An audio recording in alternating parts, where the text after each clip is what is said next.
देखिए, पिछली कक्षा में हमने पढ़ लिया था अवध का इतिहास। अब पढ़ूंगा उत्तर प्रदेश आधुनिक इतिहास। ठीक। अब हम लोग उत्तर प्रदेश का जो आधुनिक इतिहास है उसको पढ़ने जा रहे हैं। देखिए, प्राचीन काल से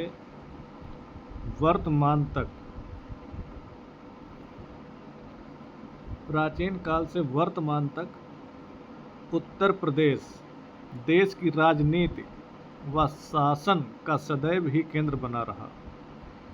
ईस्ट इंडिया कंपनी ने भी इस प्रदेश की महत्ता को देखते हुए धीरे धीरे यहाँ आधिपत्य जमाने का प्रयास किया। कंपनी 1836 ईस्वी में कंपनी द्वारा आगरा प्रेसिडेंसी के नाम से चौथी प्रेसिडेंसी की स्थापना की गई। आगे से इसे उत्तर पश्चिम प्रांत का नाम दिया गया।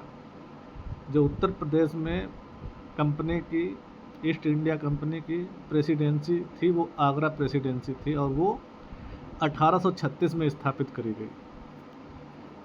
ईस्ट इंडिया कंपनी ने अपने साम्राज्यवादी प्रसार के क्रम में 1856 ईस्वी में अवध का कुशासन के आरोप में ब्रिटिश साम्राज्य में विलय कर लिया।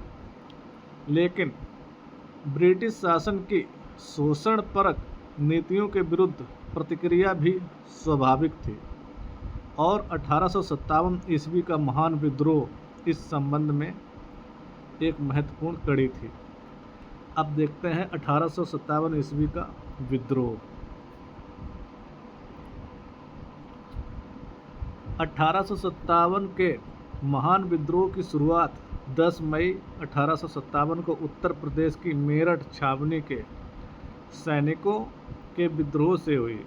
11 मई 1857 को इन सैनिकों ने दिल्ली पर कब्जा कर लिया।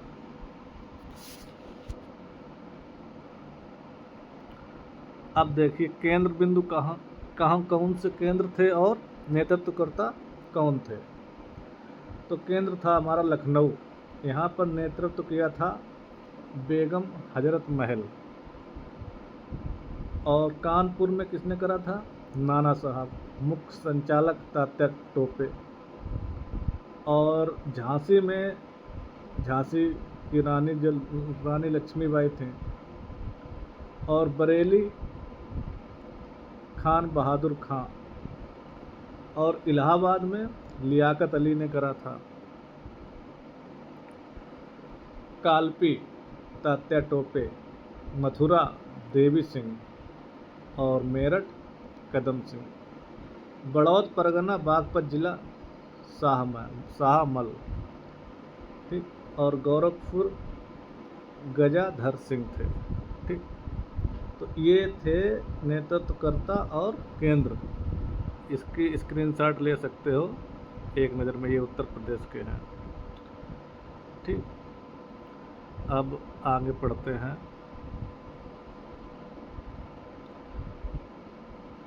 इस विद्रोह का तत्कालिक कारण कारतूसों में सुअर और गाय की चर्बी का प्रयोग करना बताया जाता है। लेकिन इस व्यापक विद्रोह का मूल कारण अंग्रेजों की हड़प नीति और आर्थिक शोषण था। दिल्ली पर विद्रोहियों के कब्जे के एक महीने के अंदर ही विद्रोह उत्तर प्रदेश के लगभग सभी बड़े केंद्रों लखनऊ, कानपुर, बनारस, इलाहाबाद, बरेली और झांसी तक फैल गया। लखनऊ। यहाँ बेगम हजरत महल ने अपने बेटे बिरजिस कादिर को नवाब घोषित कर दिया। एक लंबे संघर्ष के बाद मार्च 1858 में कैंपबेल ने गोरखा रेजिमेंट की सहायता से लखनऊ पर पुनः कब्जा कर लिया। बेगम हजरत महल पलायन कर नेपाल चली गई। अब कानपुर में देखते हैं क्या हुआ था। यहाँ अंतिम मराठा पेशवा बाजीराव द्वितीय के दत्तक पुत्र नाना साहब को विद्रोहियों ने कमान सौंपी। तात्या टोपे वास्तविक नाम रामचंद्र पांडुरंग, तात्या टोपे का नाम रामचंद्र पांडुरंग था, के नेतृत्व में ग्वालियर रेजिमेंट के विद्रोही सैनिकों ने कानपुर पर भी कब्जा कर लिया। लेकिन दिसंबर 1857 में सर कोलिन कैंपबेल ने कानपुर पर पुनः अधिकार कर लिया। कानपुर पर विद्रोहियों का अधिकार होने के बाद बंदी अंग्रेज स्त्रियों व बच्चों की हत्या के लिए उकसाने वाली महिला अजीजन बेगम थीं। अजीमुल्ला खां नाना साहब के सलाहकार थे। अब झांसी की बारी आती। देखिए, रानी लक्ष्मीबाई ने झांसी में विद्रोह की कमान संभाली। वस्तुतः लॉर्ड डलहौजी ने विलय की नीति के तहत इनके राज्य को छीन लिया था। एक दुरूह संघर्ष के बाद ही अप्रैल 1858 में सर ह्यूरोज ने झांसी पर पुनः कब्जा करने में सफलता प्राप्त की। 17 जून 1858 को रानी लक्ष्मीबाई की ग्वालियर में मृत्यु हो गई। अपने दुर्जय शत्रु के बारे में सर ह्यूरोज ने कहा था कि यहाँ वह औरत सोई हुई है जो विद्रोहियों में एकमात्र मर्द थी। अब देखते हैं बरेली। रुहेलखंड के भूतपूर्व शासक के उत्तराधिकारी खान बहादुर ने यहाँ विद्रोह की रहनुमाई की। 1858 में सर कोलिन कैंपबेल ने यहाँ पुनः कब्जा कर लिया। अब आता है फैजाबाद। यहाँ के नेतृत्वकर्ता मौलवी अहमदुल्ला शाह 1857 के विद्रोह में अहम भूमिका निभाने वाले मौलवियों में से एक थे। इन्हें लोग डंका शाह के नाम से भी जानते थे। 1857 में उन्हें फैजाबाद जेल में बंद कर दिया गया था। रिहा होने पर उन्हें वायसमी नेटिव इन्फेंट्री के विद्रोहियों ने अपना नेता चुन लिया। उन्होंने चिनहट के विख्यात संघर्ष में भी हिस्सा लिया, जिसमें हेनरी लॉरेंस की अगुवाई वाली टुकड़ी को मुंह की खानी पड़ी। विविध। अब देखिए कुछ और जानकारी। बनारस व इलाहाबाद के विद्रोह को कैप्टन नील के द्वारा दबाया गया। 1857 के विद्रोह के समय तत्कालीन गवर्नर जनरल लॉर्ड कैनिंग ने इलाहाबाद को आपातकालीन मुख्यालय बनाया था। सर सैयद अहमद खान ने अपनी पुस्तक असबाब ए बगावत ए हिंद में 1857 के विद्रोह के कारण पर चर्चा की। लखनऊ में 1857 के विद्रोह के दौरान अंग्रेजी रेजिडेंस की रक्षा करते हुए Sir Henry Lawrence, Major General Havelock तथा जनरल नील की मृत्यु हुई थी। सती चौरा व बीबी घर हत्याकांड 1857 के विद्रोह के दौरान कानपुर में घटित हुए थे और 1857 के संघर्ष में भाग लेने वाले सिपाहियों को सर्वाधिक संख्या अवध से थी। जो सिपाही थे वो सर्वाधिक अवध से थे। 1857 के विद्रोह के बाद संगठनात्मक परिवर्तन। लॉर्ड कैनिंग ने 1 नवंबर 1858 को इलाहाबाद के मिंटो पार्क में महारानी विक्टोरिया का घोषणा पत्र पढ़ा। इस घोषणा पत्र के द्वारा भारत का प्रशासन सीधे क्राउन के हाथों में आ गया। पील आयोग की सिफारिश के अनुरूप यूरोपीय सैनिकों की संख्या में बढ़ोतरी की गई। विद्रोह से पहले सेना में बंगाल एवं अवध के सैनिक सर्वाधिक होते थे, पर अब उनकी संख्या घटा दी गई। बंगाल में यूरोपीय व भारतीय सैनिकों का अनुपात 1:2 रखा गया। भारत की प्रशासनिक व्यवस्था की देखभाल के लिए एक नए अधिकारी भारतीय राज्य सचिव की नियुक्ति की गई और इसकी सहायता के लिए 15 सदस्यीय मंत्रणा परिषद बनाई गई थी। उत्तर प्रदेश में राष्ट्रवाद का विकास। 1857 के विद्रोह के पश्चात इस प्रांत के प्रति अंग्रेजी राज का रवैया पक्षपातपूर्ण हो गया था। परिणाम स्वरूप यह प्रांत शिक्षा एवं सामाजिक सुधारों के क्षेत्र में बंगाल, बम्बई और मद्रास आदि से पिछड़ता चला गया। भारतेंदु हरिश्चंद्र ने कवि वचन सुधा हरिश्चंद्र मैगजीन नामक पत्रिका का प्रकाशन बनारस से आरंभ किया। इस पत्रिका का प्रकाशन एक क्रांतिकारी घटना थी। हिंदी प्रदीप पत्रिका का प्रकाशन बालकृष्ण भट्ट ने प्रयाग से किया। सर सैयद अहमद खान ने आधुनिक उत्तर प्रदेश में अलीगढ़ आंदोलन की नींव रखी। उन्होंने तहजीब उल अखलाक नामक पत्रिका का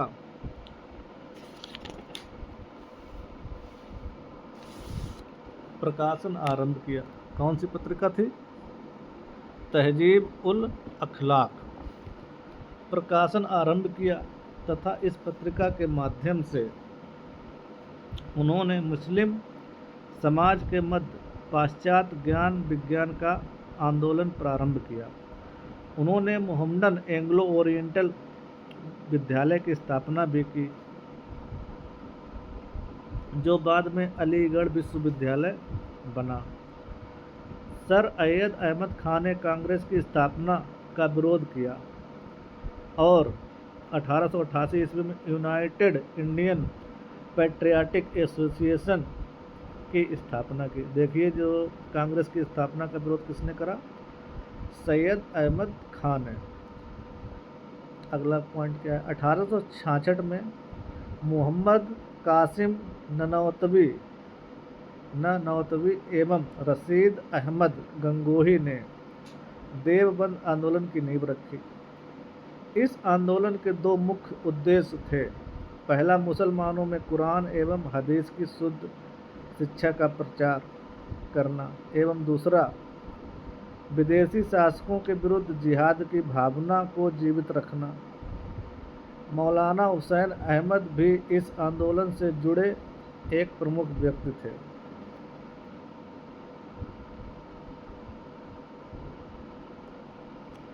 देवबंद आंदोलन अलीगढ़ आंदोलन से इस अर्थ में भिन्न था कि इसने ब्रिटिश शासन का समर्थन करने की बजाय विरोध किया। 1861 में शिवदयाल साहब ने आगरा में राधा स्वामी सत्संग की स्थापना की। एनी बेसेंट ने बनारस में 1898 ईस्वी में सेंट्रल हिंदू कॉलेज की स्थापना की। 1916 ईस्वी में पंडित मदन मोहन मालवीय के प्रयासों से काशी हिंदू विश्वविद्यालय बना। इसका उद्घाटन तत्कालीन वायसराय लॉर्ड हार्डिंग द्वितीय ने किया। अब देखो, अधिवेशन वर्ष, स्थान और अध्यक्ष। ठीक है, देखते हैं। देखिए, 1888 में अधिवेशन हुआ इलाहाबाद में। अध्यक्ष थे जार यूले और इसमें महत्वपूर्ण तथ्य क्या था? प्रथम बार किसी अंग्रेज व्यक्ति ने कांग्रेस की अध्यक्षता की थी। ठीक। और 1892 में इलाहाबाद में हुआ और ब्योमकेश चंद्र बनर्जी इसके अध्यक्ष थे। 1892 में अध्यक्ष कौन था? व्योमेश चंद्र बनर्जी और स्थान था इलाहाबाद। इसमें बात हुई थी मुद्रा नीति में सुधार की मांग की गई। और 1899 में हुआ था लखनऊ में। इसके अध्यक्ष थे रमेश चंद्र दत्त और इसमें क्या करा गया था? कांग्रेस के संविधान को स्वीकार किया गया। 1905 में हुआ बनारस में और बनारस के जो अध्यक्ष थे गोपाल कृष्ण गोखले। गरम और नरम दल के बीच अध्यक्ष को लेकर टकराव उत्पन्न हुआ और 1910 में हुआ इलाहाबाद में विलियम वेंडरबर्न, जिसमें भारतीय प्रेस एक्ट व देशद्रोही सभा अधिनियम वापस लिया गया। 1916 लखनऊ में हुआ। इसके अध्यक्ष थे अंबिका चरण मंजूमदार। कांग्रेस के विभाजित गुट मिले तथा कांग्रेस और मुस्लिम लीग के बीच समझौता भी हुआ। कब हुआ था समझौता? 1916 में। और 1925 में क्या हुआ? कानपुर में हुआ और इसकी जो अध्यक्षता करी सरोजनी नायडू ने करी। कांग्रेस की पहली भारतीय महिला अध्यक्ष थी ये। और 1936 में फिर लखनऊ में हुआ जिसकी अध्यक्षता करे जवाहरलाल नेहरू ने। पार्लियामेंट बोर्ड की स्थापना यहाँ पर हुई और 1946 मेरठ में हुआ, जिसका अध्यक्ष JB कृपलानी थे। ठीक, तो ये हमारे थे। इसकी एक स्क्रीनशॉट ले सकते हो। अधिवेशन उत्तर प्रदेश में और स्थान और अध्यक्ष। अब आगे पढ़ते हैं। उत्तर प्रदेश प्रांतीय कांग्रेस समिति का पहला राज्य स्तरीय सम्मेलन पंडित मोतीलाल नेहरू की अध्यक्षता में 1907 ईस्वी में इलाहाबाद में संपन्न हुआ। फिर सन 1909 में मोतीलाल नेहरू ने अध्यक्षता की आगरा में। उत्तर प्रदेश कांग्रेस का दूसरा राजनीतिक सम्मेलन हुआ। 1910 तक प्रदेश के अनेक जिलों तक कांग्रेस के संगठन का विस्तार हो चुका था। अक्टूबर 1920 में उत्तर प्रदेश कांग्रेस का प्रांतीय सम्मेलन भगवान दास की अध्यक्षता में मुरादाबाद में आयोजित किया गया था। इसी प्रांतीय सम्मेलन में महात्मा गांधी ने ऐतिहासिक प्रस्ताव सहयोग आंदोलन को स्वीकार किया था। अब देखिए, सेवा समिति की स्थापना 1914 ईस्वी में पंडित हृदयनाथ कुंजरू द्वारा इलाहाबाद से की गई थी। देखिए, सेवा समिति की स्थापना 1914 ईस्वी में पंडित हृदयनाथ कुंजरू द्वारा इलाहाबाद में की गई थी। अब आते हैं भारतीय राष्ट्रीय कांग्रेस। भारतीय राष्ट्रीय कांग्रेस का गठन एओ होम के प्रयासों से 1885 ईस्वी में हुआ। भारतीय राष्ट्रीय कांग्रेस का गठन कब हुआ? 1885 ईस्वी में। और गठनकर्ता कौन थे? एओ होम। कांग्रेस के प्रथम अधिवेशन में उत्तर प्रदेश से शामिल व्यक्तियों में गंगा प्रसाद वर्मा, प्राणनाथ पंडित, मुंशी ज्वाला प्रसाद, जानकीनाथ घोषाल, रामकली चौधरी, बाबू शिव प्रसाद चौधरी, बाबू जमुना दास तथा लाला बैजनाथ आदि प्रमुख थे। ये हालांकि इतना इम्पोर्टेंट नहीं है, लेकिन प्रथम अधिवेशन में शामिल थे। क्वेश्चन करके आ सकता है कि कौन शामिल था कौन नहीं। तो जानकीनाथ, पंडित ज्वाला प्रसाद, बाबू जमुना दास, बाबू शिव प्रसाद चौधरी, रामकली चौधरी, है ना, जानकीनाथ घोषाल, लाला बैजनाथ, गंगा प्रसाद वर्मा, प्राणनाथ, ये लोग शामिल हुए थे कांग्रेस के प्रथम अधिवेशन में। भारतीय राष्ट्रीय कांग्रेस का द्वितीय अधिवेशन कलकत्ता में 1886 में संपन्न हुआ। इसमें भारतीय राष्ट्रीय कांग्रेस का द्वारा सार्वजनिक सेवाओं से जुड़े प्रश्नों पर विचार करने हेतु 17 सदस्यीय समिति में उत्तर प्रदेश से 5 सदस्यों का चयन किया गया। गंगा प्रसाद वर्मा, प्राणनाथ, हामिद अली, नवाब रजा अली खान और मुंशी काशी प्रसाद। कांग्रेस का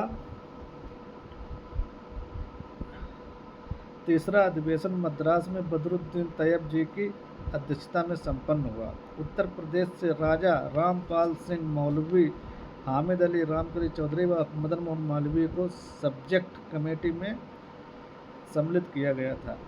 1885 ईस्वी में कांग्रेस की स्थापना से 1947 ईस्वी तक उत्तर प्रदेश में कांग्रेस के कुल 9 अधिवेशन हुए। इनका विवरण निम्नलिखित है। वही हम लोग अधिवेशन पढ़ चुके हैं पहले। अब पढ़ते हैं किसान आंदोलन। किसान आंदोलन क्या है? अवध में होम रूल लीग आंदोलन के कार्यकर्ता काफ़ी सक्रिय थे। उन्होंने किसानों को संगठित कर किसान तथा सभा नामक संगठन बनाया। गौरी शंकर मिश्र, इंद्र नारायण द्विवेदी और मदन मोहन मालवीय के प्रयासों से फरवरी 1918 में उत्तर प्रदेश किसान सभा का गठन हुआ। किसान सभा ने किसानों को किस हद तक जागरूक बनाया, इसका अंदाज़ा इससे लगा सकते हैं कि दिसंबर 1918 में दिल्ली में कांग्रेस अधिवेशन में बहुत बड़ी संख्या में उत्तर प्रदेश के किसानों ने भाग लिया। 1919 के अंतिम दिनों में किसानों का संगठित विद्रोह खुलकर सामने आया। प्रतापगढ़ जिले की एक जागीर में नाई धोबी बंद सामाजिक बहिष्कार संबंधित कार्रवाई की घटना थी। अवध की तालुकेदारी में ग्राम पंचायतों के नेतृत्व में किसान बैठकों का सिलसिला शुरू हो गया। झिंगुरी सिंह और दुर्गपाल सिंह ने इसमें महत्वपूर्ण भूमिका निभाई, लेकिन जल्द ही बाबा रामचंद्र जैसे जुझारू नेता का उदय हुआ। 17 अक्टूबर 1920 को बाबा रामचंद्र ने अवध में एक समानांतर संगठन अवध किसान सभा का गठन किया। पंडित जवाहरलाल नेहरू ने भी अवध के ग्रामीण इलाकों का दौरा किया एवं किसान आंदोलन से संपर्क स्थापित किया। किसान सभा के आंदोलन से संपर्क स्थापित किया। अब हो जाएगा सरकारी दमन से अवध किसान आंदोलन कमजोर हुआ। इसी बीच सरकार ने अवध मालगुजारी रेंट संशोधन अधिनियम पारित किया। इस अधिनियम से किसानों को कोई खास राहत तो नहीं मिली, पर इसने आंदोलन को कमज़ोर करने का काम अवश्य करा। अब पढ़ते हैं एका आंदोलन, काफ़ी फेमस है ये, इससे क्वेश्चन आते जाते रहते हैं। 1921-22 ईस्वी में हरदोई, बहराइच और सीतापुर में मदारी पासी के नेतृत्व में किसानों ने एकता आंदोलन चलाया। तो यहाँ पर बहराइच और हरदोई से जुड़ा हुआ है 1921-22 सन है और मदारी पासी के नेतृत्व में किया गया था। आंदोलन का मुख्य कारण लगान में बढ़ोतरी और उपज के रूप में लगान वसूल करने की प्रथा थी। एका आंदोलन के किसान सभा स्थल पर बैठक शुरू होने से पहले एक गड्ढा खोदकर उसमें पानी भरते थे, जिसमें गंगा माना जाता था। साथ ही एक पुजारी गंगा की सौगंध खिलाता था कि वे निर्धारित लगान ही देंगे, उससे 1 पैसा ज़्यादा नहीं देंगे, पर लगान समय पर देंगे। ये थे हमारे एका आंदोलन। एका आंदोलन में वैसे छोटे छोटे जमींदार भी शामिल थे जो बड़ी हुई लगान के बोझ से परेशान थे। मार्च 1922 तक सरकारी दमन के कारण एका आंदोलन कमज़ोर पड़ गया। अप्रैल 1936 में लखनऊ में अखिल भारतीय किसान कांग्रेस की स्थापना हुई, जिसका नाम बाद में बदलकर अखिल भारतीय किसान सभा कर दिया गया।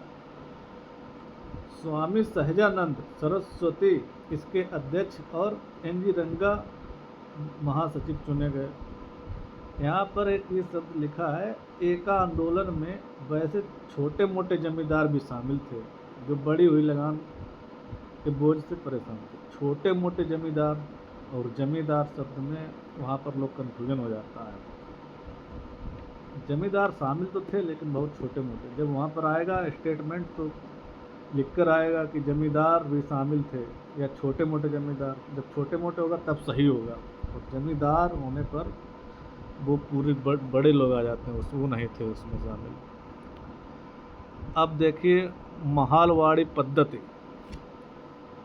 महालवाड़ी पद्धति क्या थी उसके बारे में पढ़ते हैं। उत्तर पश्चिम प्रांत तथा अवध, जिसे आजकल उत्तर प्रदेश कहते हैं, अंग्रेजों के अधीन भिन्न भिन्न समय पर आए।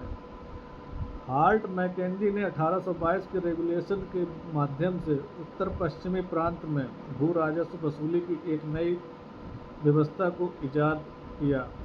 इसे महालवाड़ी व्यवस्था के नाम से जानते हैं।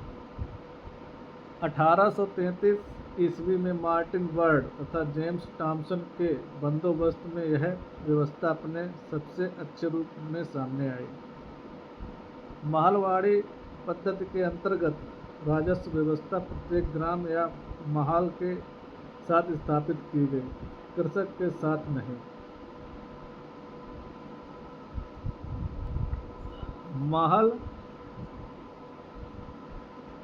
महल के प्रधान को लंबरदार कहते थे। लंबरदार एक प्रकार से सरकार एवं ग्रामीणों के बीच मध्यस्थता का भी काम करते थे।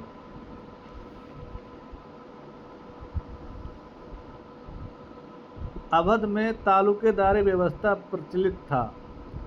इस व्यवस्था के अंतर्गत तालुकेदारों को भूमि पर अधिकार दिया गया था। इस प्रकार इसकी हैसियत स्थायी बंदोबस्त के जमींदारों जैसी थी। हालांकि जमींदारों की तरह इनसे राजस्व का स्थायी बंदोबस्त नहीं किया गया था। खिलाफत आंदोलन। खिलाफत आंदोलन का मुख्य उद्देश्य तुर्की के खलीफा के पद की पुनः स्थापना कराने के लिए अंग्रेजों पर दबाव बनाना था। नवंबर 1919 में खिलाफत सम्मेलन में गांधी जी को विशेष अतिथि के रूप में बुलाया गया। 20 जून 1920 ईस्वी को खिलाफत आंदोलन के दौरान इलाहाबाद में महात्मा गांधी की अध्यक्षता के खिलाफ कमेटी की बैठक संपन्न हुई, जिसमें अंग्रेजी हुकूमत के खिलाफ अहिंसक असहयोग आंदोलन छेड़ने का प्रस्ताव पारित हुआ 20 जून 1920 को। अब असहयोग आंदोलन के बारे में पढ़ते हैं। असहयोग आंदोलन की पुष्टि 1920 ईस्वी के नागपुर अधिवेशन में की गई। शीघ्र ही असहयोग आंदोलन का प्रभाव उत्तर प्रदेश के गांवों तक फैल गया। इस आंदोलन के दौरान राष्ट्रीय शिक्षा के विकास हेतु अनेक विद्यालयों की स्थापना की गई। इसी क्रम में शिव प्रसाद गुप्ता के द्वारा काशी विद्यापीठ की स्थापना की गई। ध्यातव्य है कि शिव प्रसाद गुप्त को लोग राष्ट्र रत्न कहकर भी पुकारते थे। तो ये एक क्वेश्चन, राष्ट्र रत्न किसे कहा जाता था, किसको बोला जाता था? तो शिव प्रसाद गुप्ता, ये शिव प्रसाद गुप्ता को ही बोलते थे राष्ट्र रत्न। शिव प्रसाद गुप्ता के द्वारा वाराणसी में भारत माता मंदिर का भी निर्माण करवाया गया। इसका उद्घाटन 1836 ईस्वी में महात्मा गांधी के द्वारा किया गया। असहयोग आंदोलन के दौरान ही अवध प्रांत के किसानों ने गैर कानूनी लगान वसूली के खिलाफ आंदोलन आरंभ किया। जो असहयोग आंदोलन था उसी के दौरान गैर कानूनी लगान वसूली के खिलाफ भी आंदोलन आरंभ किया। शाहिद अमीन ने अपनी पुस्तक गांधी जी एज महात्मा में गांधी जी की आम लोगों के बीच चमत्कारक छवि का बड़ा ही रोचक विवरण दिया है। 5 फरवरी 1922 को गोरखपुर जिले के चौरी चौरा नामक स्थान पर आंदोलनकारियों ने क्रोध में आकर थाने में आग लगा दी।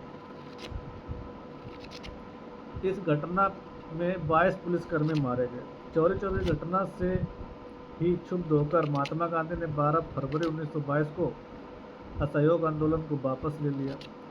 5 फरवरी 1922 को गोरखपुर जिले के चौरी चौरा नामक स्थान पर आंदोलनकारियों ने क्रोध में आकर थाने में आग लगा दी थी।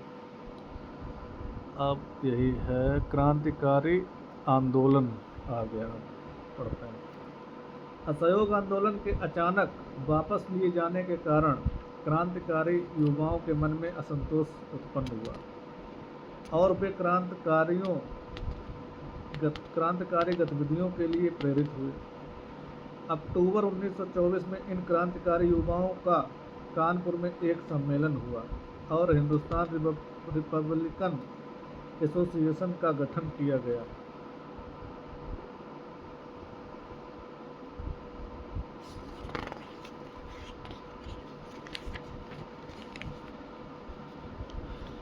HRA का उद्देश्य सशस्त्र क्रांति के माध्यम से औपनिवेशिक सत्ता को उखाड़ फेंकना और एक संघीय गणतंत्र संयुक्त राज्य Bharat United states of India की स्थापना करना था।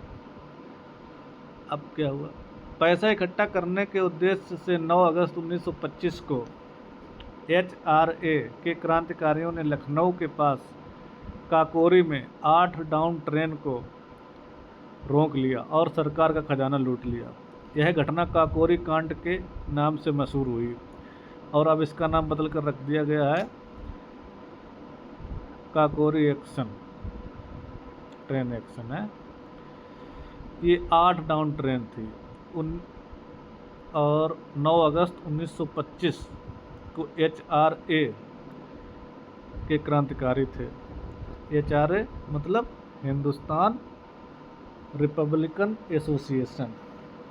अब अशफाकुल्ला खां, राम प्रसाद बिस्मिल, रोशन सिंह और राजेंद्र लाहिड़ी सरीखे क्रांतिकारियों को काकोरी कांड में मुकदमा चलाकर फांसी दे दी गई। ज्ञातव्य है कि राम प्रसाद बिस्मिल को गोरखपुर जेल में, जबकि अशफाकुल्ला खां को फैजाबाद और रोशन सिंह को नैनी तथा राजेंद्र लाहिड़ी को गोंडा में फांसी दी गई थी। तब देखते हैं आगे। महान क्रांतिकारी नेता राम प्रसाद बिस्मिल ने ही सरफरोशी की तमन्ना गीत लिखा है। काकोरी कांड के मुकदमे में सरकार की तरफ से जगत नारायण मुल्ला को वकील नियुक्त किया गया।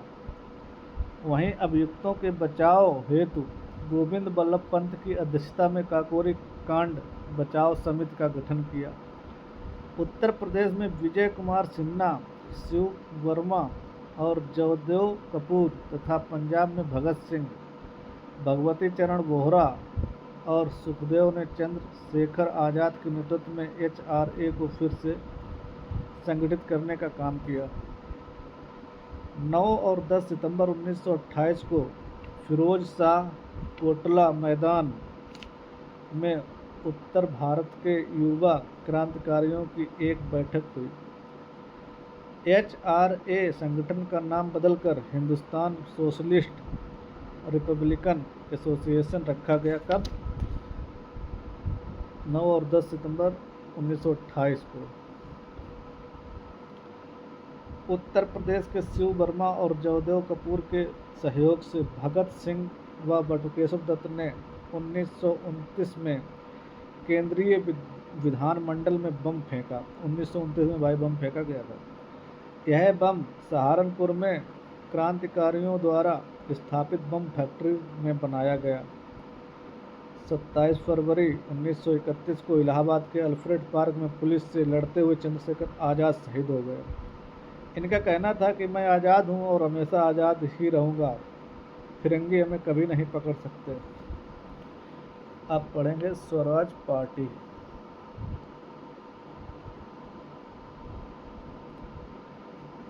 स्वराज पार्टी चित्तरंजन दास और मोतीलाल नेहरू ने इलाहाबाद में 1 जनवरी 1923 को एक नई पार्टी कांग्रेस खिलाफत स्वराज पार्टी के गठन की घोषणा की।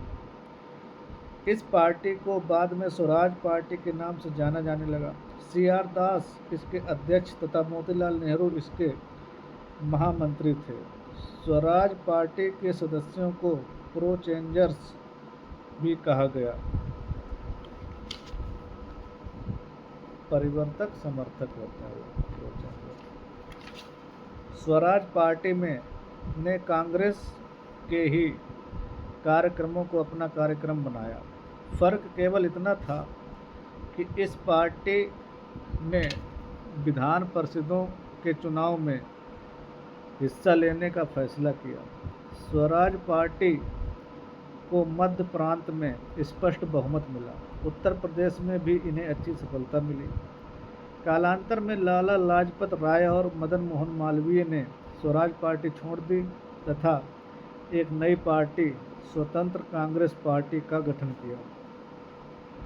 ठीक है, एक स्वतंत्र कांग्रेस पार्टी का भी गठन हुआ था लाला लाजपत राय और मदन मोहन मालवीय द्वारा।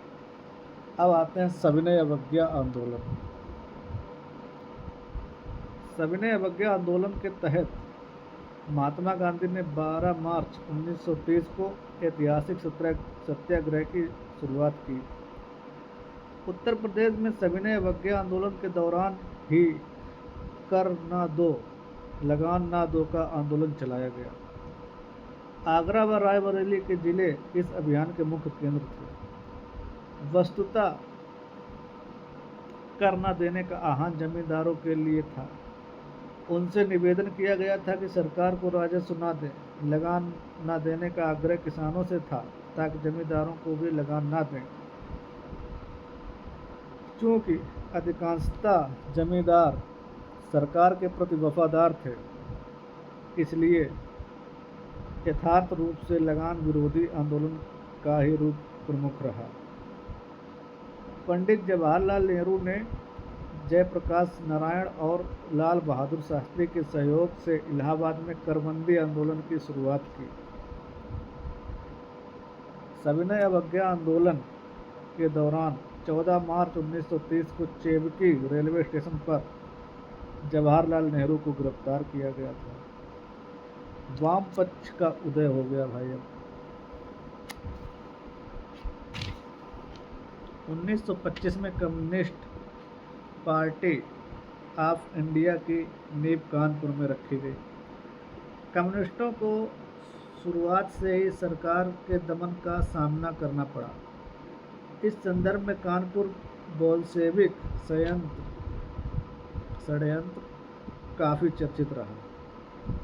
1924 में कानपुर में श्रीपाद अमृत डांगे, मुजफ्फर अहमद, नलिनी गुप्ता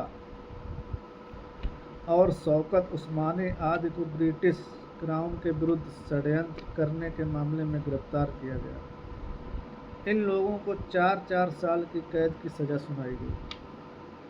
कानपुर षड्यंत्र को समाचार पत्रों से काफ़ी कवरेज मिली। इस प्रकार भारतीय इस केस के माध्यम से साम्यवाद से परिचित हुए।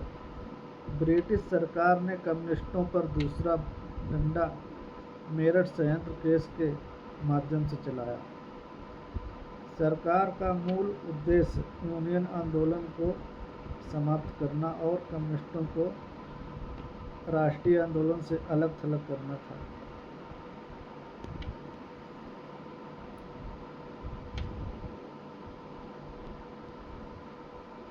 मेरठ षड्यंत्र मुकदमा 3.5 वर्ष तक चला।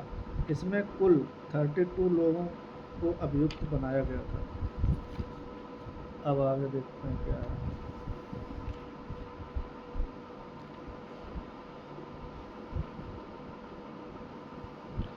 कम्युनिस्टों के प्रति कांग्रेस के नेताओं ने पूरी सहानुभूति दर्शाई। कांग्रेस कार्यकारिणी ने इनके मुकदमे के लिए केंद्रीय सुरक्षा समिति का गठन किया। मुकदमे की पैरवी में पंडित जवाहरलाल नेहरू, M.A. अंसारी और M.C. छागला जैसे नेता सामने आए। अभियुक्तों के समर्थन में Albert Einstein, H.G. Wells, Roosevelt, Harold Laski एवं प्रख्यात व्यक्तियों ने भी सहानुभूतिपूर्ण टिप्पणियां की। इस प्रकार कम्युनिस्टों को राष्ट्रीय आंदोलन की मुख्य धारा से अलग करने की सरकार की मंशा न केवल असफल रही, बल्कि इसका एकदम उल्टा प्रभाव पड़ा। यद्यपि चोटी के नेताओं की गिरफ्तारी से कम्युनिस्ट आंदोलन नेतृत्वहीन अवश्य हो गया। जब गिरफ्तारी हो गई सबकी। प्रताप और प्रभु कानपुर से छपने वाले अखबार थे। ये बढ़िया क्वेश्चन है। प्रताप और प्रभु कहाँ छापे जाते थे? कानपुर में। अब आएगा हमारा 1937 ईस्वी का प्रांतीय मंत्रिमंडल।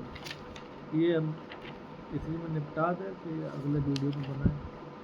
चलो ख़त्म कर देते हैं, 5 मिनट का काम और है। देखिए 1937 ईस्वी का प्रांतीय मंत्रिमंडल 1937 का है।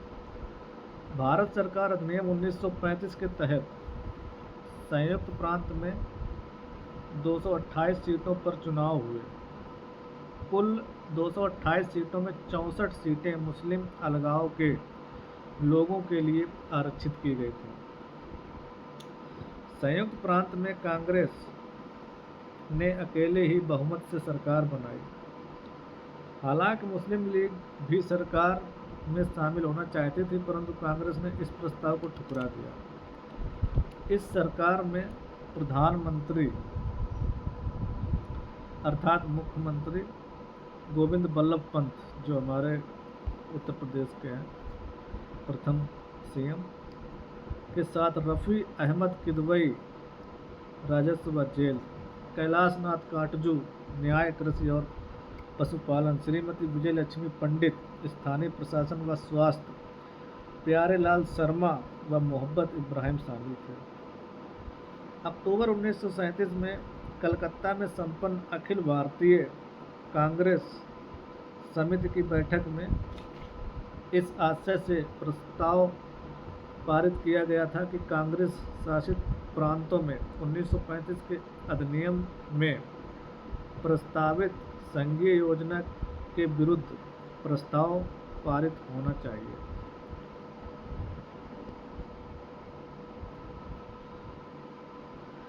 संयुक्त प्रांत में भी इस प्रस्ताव के अनुरूप 20 जनवरी 1938 को एक प्रस्ताव पारित किया गया। प्रांतीय कांग्रेस सरकार ने जो पहला काम किया वह था हजारों की संख्या में बंदियों और नज़रबंद लोगों को रिहा करना। इनकी रिहाई के लिए गवर्नरों की स्वीकृति जरूरी थी और गवर्नरों ने इसे मंजूर नहीं किया। इसी मुद्दे पर 15 फरवरी 1938 को बिहार और संयुक्त प्रांत के मंत्रिमंडल ने त्यागपत्र दे दिए। अंततः विचार विमर्श के जरिए इस समस्या को हल कर लिया गया। संयुक्त प्रांत में 1939 में काश्तकारी अधिनियम पारित किया गया। इसमें आगरा और अवध दोनों इसी प्रांतों के काश्तकारों को जोतों के लिए पुश्तैनी अधिकार दिए गए एवं जमींदारों से जमीन बेदखली के अधिकार छीन लिए गए 1939 में। और अक्टूबर 1939 में कांग्रेस मंत्रिमंडलों ने द्वितीय विश्व युद्ध से उत्पन्न राजनीतिक संकटों के चलते त्यागपत्र दे दिया। इस प्रकार कांग्रेस का शासन 28 माह तक चला। अब पढ़ते हैं भारत छोड़ो आंदोलन। गांधी जी के भारत छोड़ो प्रस्ताव का कांग्रेस कार्य समिति ने 8 अगस्त 1942 को स्वीकार कर लिया। भारत छोड़ो प्रस्ताव के पास होते ही 9 अगस्त 1942 को ऑपरेशन जीरो आवर के तहत कांग्रेस के सभी महत्वपूर्ण नेताओं को गिरफ्तार कर लिया गया। जवाहरलाल नेहरू को गिरफ्तार कर अहमदनगर दुर्ग जेल में रखा गया। बाद में उन्हें बरेली सेंट्रल जेल व अल्मोड़ा जेल में भी रखा गया। जैसा कि विदित है कि आंदोलन के प्रारंभ होते ही चोटी के नेताओं को गिरफ्तार कर लिया गया। ऐसे में आंदोलन का नेतृत्व द्वितीय पंक्ति के नेताओं ने किया। बनारस हिंदू विश्वविद्यालय के छात्र स्वयंसेवकों ने गाजीपुर और आजमगढ़ के किसानों को आंदोलन में शामिल होने के लिए प्रेरित किया। इलाहाबाद विश्वविद्यालय के छात्रों ने भारत छोड़ो आंदोलन के दौरान रेलगाड़ी पर कब्जा किया तथा इसे आज़ाद रेलगाड़ी का नाम दिया। उत्तर प्रदेश में जन आंदोलन की सबसे अधिक तीव्रता बलिया जिले में थी। अगस्त 1942 में एक भारी भीड़ ने बलिया नगर पर कब्जा कर लिया तथा उसके भारतीय जिला मजिस्ट्रेट को खजाने के सारे नोट जलाने और राजनीतिक कैदियों को रिहा करने पर मजबूर कर दिया। गांधीवादी नेता चित्तू पांडे के नेतृत्व में बलिया में समानांतर सरकार का गठन हुआ। उन्हें स्वराज जिलाधीश घोषित किया गया। चित्तू पांडे के साथियों में जगन्नाथ सिंह और परमात्मानंद सिंह प्रमुख थे। हालांकि सेना की सहायता से बलिया पर पुनः अधिकार कर लिया गया। बलिया को पुनर्विजित करने की सूचना लंदन भी प्रेषित की गई। अब उत्तर प्रदेश के स्वरूप में परिवर्तन। उत्तर प्रदेश के स्वरूप में क्या परिवर्तन हुआ? मुगल साम्राज्य के पश्चात भारत में क्षेत्रीय राज्य अस्तित्व में आए। उत्तर प्रदेश के एक बड़े भाग पर अवध के नवाबों का शासन कायम हुआ। पश्चिमी भाग के कुछ जनपद दिल्ली के नियंत्रण में थे, जबकि दक्षिण पूर्व एवं पूर्वी भाग के कुछ जनपद बंगाल प्रेसिडेंसी के अधीन थे। 1836 ईस्वी में तक उत्तर प्रदेश बंगाल प्रेसिडेंसी के ही अंतर्गत आता था, लेकिन 1836 ईस्वी में ही ब्रिटिश सरकार ने एक चौथी प्रेसिडेंसी आगरा प्रेसिडेंसी का गठन किया। आगे आगरा प्रेसिडेंसी को उत्तर पश्चिम प्रांत का नाम दिया गया तथा इसका मुख्यालय आगरा को बनाया गया। इस प्रांत का प्रशासन एक लेफ्टिनेंट गवर्नर के जिम्मे था। 1858 ईस्वी में लॉर्ड कैनिंग ने दिल्ली डिवीज़न को उत्तर पश्चिम प्रांत से पृथक कर दिया। फिर इसकी राजधानी को भी आगरा से इलाहाबाद स्थानांतरित किया गया।